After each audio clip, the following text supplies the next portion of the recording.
Good morning, guys. Gonna be daily day today. Got the 2016 Silverado. Got a little air conditioner problem with it. It's a problem that plagues many of these trucks from what I've seen from, like they said, 2014 to 2018 or 19. So if your air conditioner quits, you might look around before you take it to the dealer, because from what I'm hearing, the repair cost at the dealership is around $1,500. Now, so far, I'm at 250, maybe 250 in parts, 275 maybe in parts. I hadn't totaled it up, but under 300 for sure.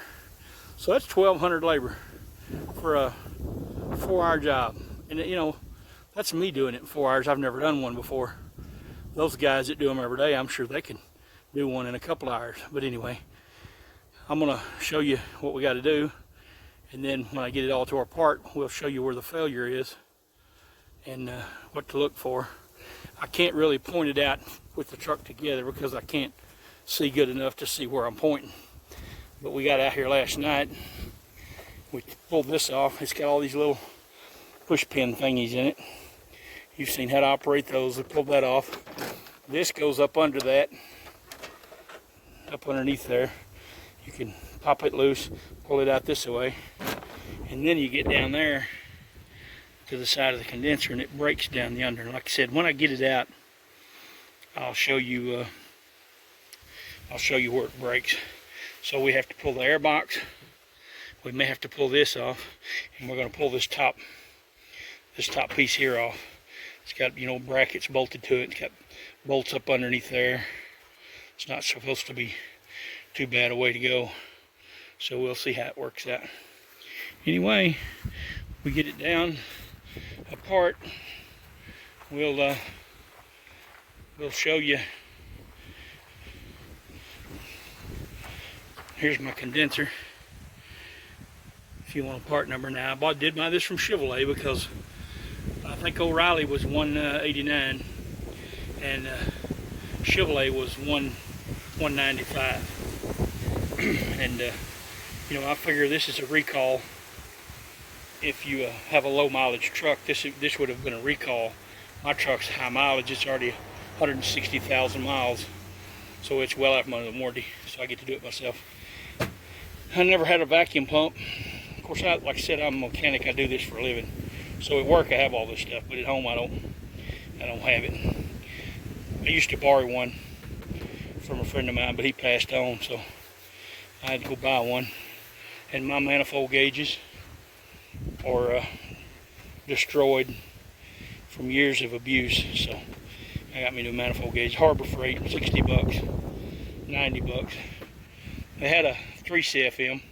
This one's 2.5 CFM. I didn't think half of a CFM was worth 100 bucks, so we got the 2.5. They wanted 100, almost 150 for the 3 CFM, and I thought that's not really worth a half a CFM for 100 bucks. Got a couple other pieces up here.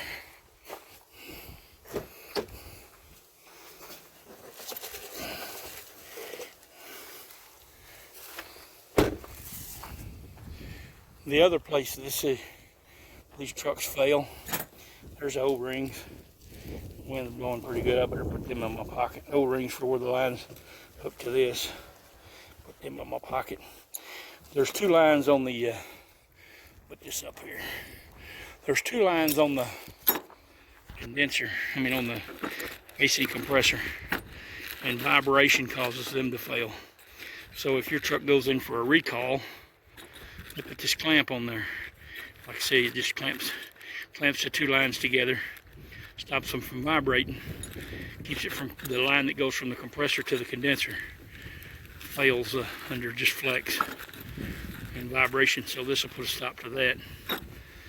So we went ahead and bought one of those too while we got it all tore down. We'll put all that stuff in it too. Alright, we get the old condenser out, we'll come back, we'll show you the old condenser and where it failed, and show you the new one, see what they changed. I hadn't unboxed it yet, so I'll be interested to see if they changed the design or what they did. Alright, be back shortly. guys, back at it. See where the condenser was? We even found a dead bird in there. It's crazy because this truck don't ever sit still. There's your cross up there. Bolts are a little tricky to get to, but you know, you fiddle with it, you can get it. Airbox over there, airbox has to come out. I don't know. I can't see real well, so it's hard for me to point things out. So you can see that's transmission cooler lines, and then there's AC lines down there somewhere, right there. They're up under the frame where you can't see them. There's 2 AC lines down there. Okay, let's look at old and new.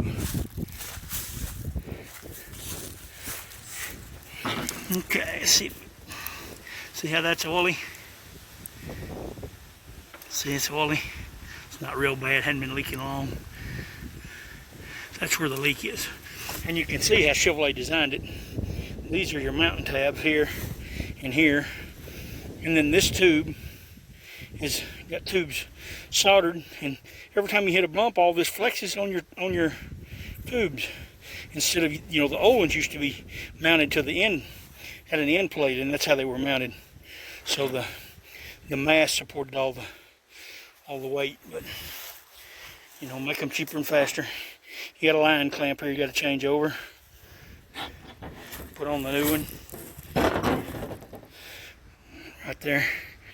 And then here we'll look at the new part.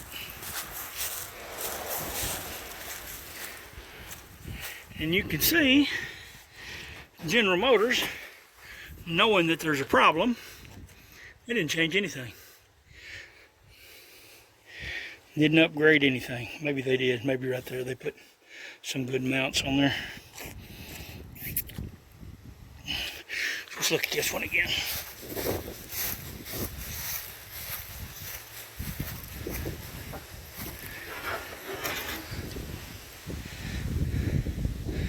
Yep, they did update it.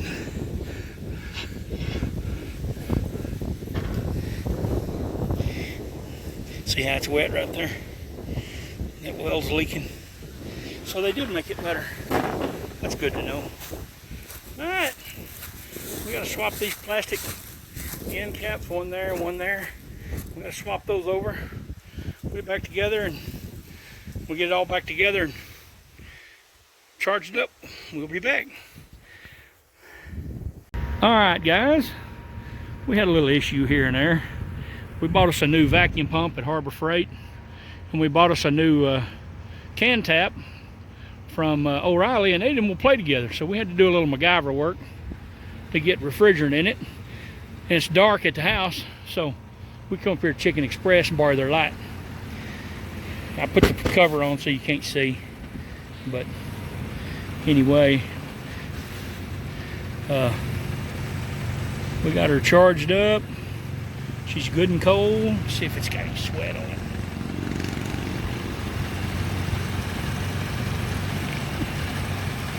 See? Line's ice cold. So anyway, that's it. Don't be afraid to tackle it. It's not that big a deal. And you can do it pretty easy. Lots of tutorials on there how to do it. Not too big a job. We broke the cap. We're gonna get another one of them, trying to get that metal bracket out of there. Anyway, that's it. Got her done. She's ready to go. Mom will be happy. Like, follow, tag, share, tell everybody about it. Watch all my videos if you would, because there's lots of information in all of them. You know, like I've said before, it might not be something that you're interested in, but watching the video, you kind of learn how things work and what happens, what goes on, you know, when something breaks, and what it takes to fix it. And if you don't fix your own stuff, you kind of get an idea of why the shops charge so much. Which, you know, sometimes I think they charge too much. You know, this is probably a 4-hour job, and they charge you about $1,200 labor, and that's still a little steep for me. But anyhow, that's all I got. Thanks for watching.